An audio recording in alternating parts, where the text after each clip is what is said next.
মাননীয় অপদার্থ মন্ত্রী এখন জেলের হাওয়া খাচ্ছে। আমরা প্রশ্ন করেছিলাম যে বিগত দিনে হাতি তো এত লোকালয়ে আসে না, এখন কেন হাতি চলে আসছে, হাতি রোধের জন্য কি ব্যবস্থা গ্রহণ করছেন? অপদার্থ মন্ত্রী এখন জেলের হাওয়া খাচ্ছে। তিনি বলেছিলেন, আমাদের উত্তর দিয়েছিলেন, হাতিকে নাকি জঙ্গলের খাবার আর ভালো লাগছে না, লোকালয়ের খাবার ভালো লাগছে। ভাবতে পেরেছেন? কিন্তু একবারের জন্য বললো না। তার দলের দামাল ভাই ভাইপোদের অত্যাচারে জঙ্গল কেটে সাফ করে দিচ্ছে, সেখানে রিসর্ট বানাচ্ছে, আমোদ প্রমোদের জায়গা করছে, ফলে হাতির খাবার কমে যাওয়ার ফলে লোকালয় আসছে আর গ্রামের সাধারণ মানুষ ক্ষতিগ্রস্ত হচ্ছে, মারা যাচ্ছে। কথা একবারের জন্য বললেন না। আইএসএফ এর প্রতিষ্ঠা বার্ষিকীতে বহু বিতর্কের পরে নেতাজি ইনডোরে সভা করার অনুমতি পান নওশাদ সিদ্দিকী, কিন্তু আদালতের নির্দেশকে মান্যতা দিতেই এই সভায় গুটি কয়েক কর্মী সমর্থকদের নিয়ে এসেছিলেন নওশাদ। সেখান থেকেই রাজ্য সরকারকে তিরস্কারও করেন নওশাদ সিদ্দিকী। হাতির হানায় সাধারণ মানুষের মৃত্যু নিয়ে রীতিমতন রাজ্যকে তোপ দাগেন। কেন জঙ্গল কেটে রিসর্ট করা হচ্ছে, সরকার কেন চুপ করে রয়েছে তা নিয়ে রীতিমতন সুর চড়িয়েছেন নওশাদ সিদ্দিকী। তিনি বলছেন যে মাননীয় অপদার্থ মন্ত্রী জেলের হাওয়া খাচ্ছে। আমরা প্রশ্ন করেছিলাম যে কেন হাতি এখন লোকালয়ে আসছে। তিনি উত্তরে দিয়েছিলেন যে হাতির এখন আর জঙ্গলের খাবার ভালো লাগছে না, লোকালয়ের খাবার ভালো লাগছে। একবারও বলল না তার দলের দামাল ভাই ভাইপোর অত্যাচারে জঙ্গল কেটে সাফ করে রিসর্ট বানানো হচ্ছে, আমোদ প্রমোদের জায়গা করা হচ্ছে, ফলে হাতির খাবার কমে যাওয়ায় সে লোকালয়ে চলে আসছে, সাধারণ মানুষ ক্ষতিগ্রস্ত হচ্ছে। কি বলছেন নওশাদ, শুনুন। মাননীয় অপদার্থ মন্ত্রী এখন জেলের হাওয়া খাচ্ছে। আমরা প্রশ্ন করেছিলাম যে বিগত দিনে হাতি তো এত লোকালয়ে আসে না, এখন কেন হাতি চলে আসছে, হাতি রোধের জন্য কি ব্যবস্থা গ্রহণ করছেন? অপদার্থ মন্ত্রী এখন জেলের হাওয়া খাচ্ছে। তিনি বলেছিলেন, আমাদের উত্তর দিয়েছিলেন, হাতিকে নাকি জঙ্গলের খাবার আর ভালো লাগছে না, লোকালয়ের খাবার ভালো লাগছে। ভাবতে পেরেছেন? কিন্তু একবারের জন্য বললো না। তার দলের দামাল ভাই ভাইপোদের অত্যাচারে জঙ্গল কেটে সাফ করে দিচ্ছে, সেখানে রিসর্ট বানাচ্ছে, আমোদ প্রমোদের জায়গা করছে, ফলে হাতির খাবার কমে যাওয়ার ফলে লোকালয় আসছে আর গ্রামের সাধারণ মানুষ ক্ষতিগ্রস্ত হচ্ছে, মারা যাচ্ছে। কথা একবারের জন্য বললেন না। হাতির হামলায় যাদের মৃত্যু হয়েছে তাদের পরিবারের কেউ না কেউ চাকরি পাচ্ছেন না, তোপ দাগেন তিনি। বলছেন যে আমি প্রশ্ন করেছিলাম এই সময়ে কতজন মারা গিয়েছে, কতজন চাকরি পেয়েছেন, মাননীয়া ঘোষণা করেছেন, কিন্তু যে সংখ্যায় মারা গিয়েছে সেই সংখ্যায় চাকরি হয়নি। শোনাবো তার কথা।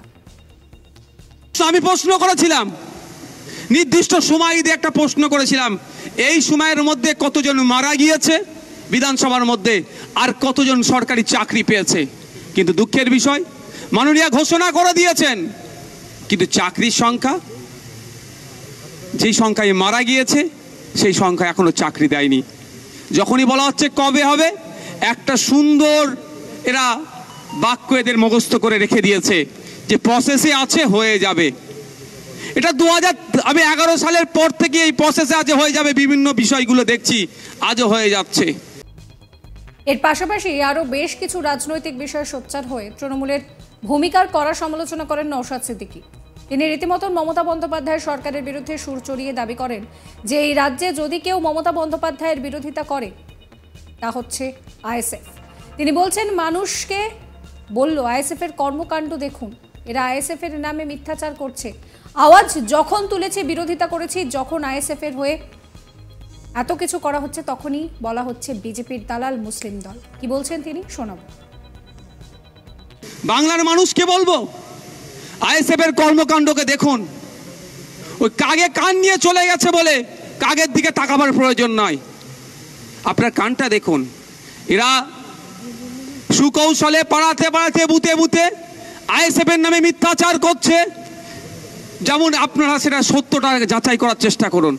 যখন আনিসের বাড়ি ছুটে যাচ্ছি, ওয়াকাফ প্রপার্টি নিয়ে কথা বলছি, মাদ্রাসায় শূন্য পদের সংখ্যা 10,000-এর বেশি হয়ে যাচ্ছে কেন, এই আওয়াজ যখন তুলছি, ওবিসি সংরক্ষণের কথা যখন বলছি, দেবত্ব সম্পত্তি উদ্ধারের কথা যখন বলছি, রিফিউজি ল্যান্ডের উদ্ধারের কথা যখন বলছি, ফেক এসটি/এসসি সার্টিফিকেট কেন ইস্যু করা হচ্ছে, এর বিরোধিতা যখনই আমরা করছি, এক কথায় আর্থসামাজ মানুষের আর্থসামাজিক মান উন্নয়নের কথা যখন বলছি, তখন আইএসএফ হয়ে যাচ্ছে মুসলমানের দল, তখন আইএসএফ হয়ে যাচ্ছে বিজেপির দালাল, তখন আইএসএফ ভোট কাটতে এসেছে বলে আইএসএফ কে দেখে যাওয়ার চেষ্টা করছে।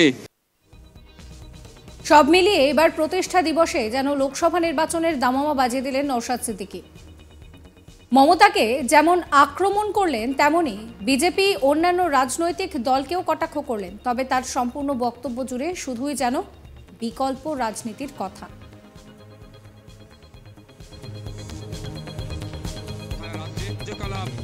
সারা রাজ্যে ছড়িয়ে দিতে বা ছড়িয়ে পড়তে সক্ষম হয়েছে সেই মিডিয়া বন্ধুদেরকে ধন্যবাদ জানাই প্রশাসনের বন্ধুদেরকেও।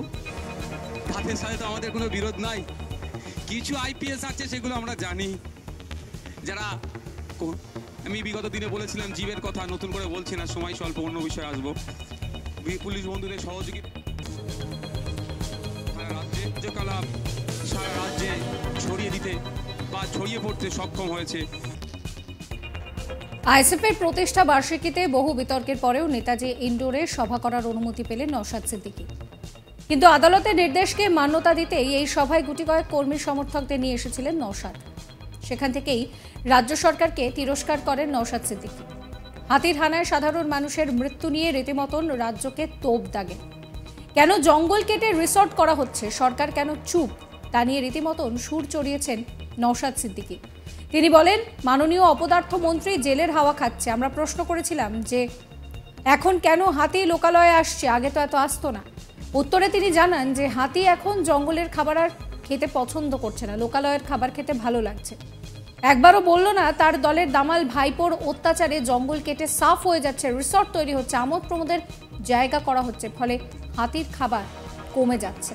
সে লোকালয়ে আসছে আর সাধারণ মানুষ ক্ষতের মুখে পড়ছে। আরো একবার আপনাদের শোনাবো নওশাদের কথা। মাননীয় অপদার্থ মন্ত্রী এখন জেলের হাওয়া খাচ্ছে।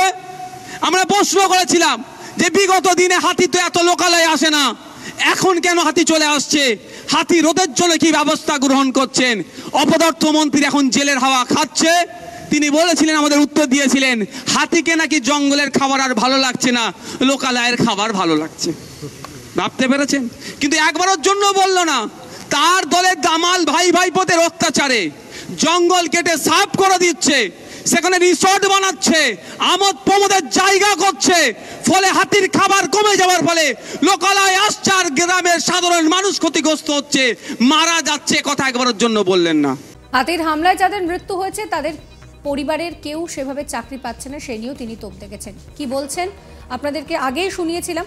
অর্থাৎ একই সঙ্গে যেটা বোঝা যাচ্ছে যে রীতিমতন লোকসভা নির্বাচনের দামামা বাজিয়ে দিলেন নওশাদ সিদ্দিকী। এই ভিডিও সম্পর্কে আপনাদের মতামত জানাবেন। সমস্ত খবরের আপডেটের জন্য সাবস্ক্রাইব করবেন আজ তাক বাংলার ইউটিউব চ্যানেলকে, ফলো করবেন আজ তাক বাংলার হোয়াটসঅ্যাপ চ্যানেল।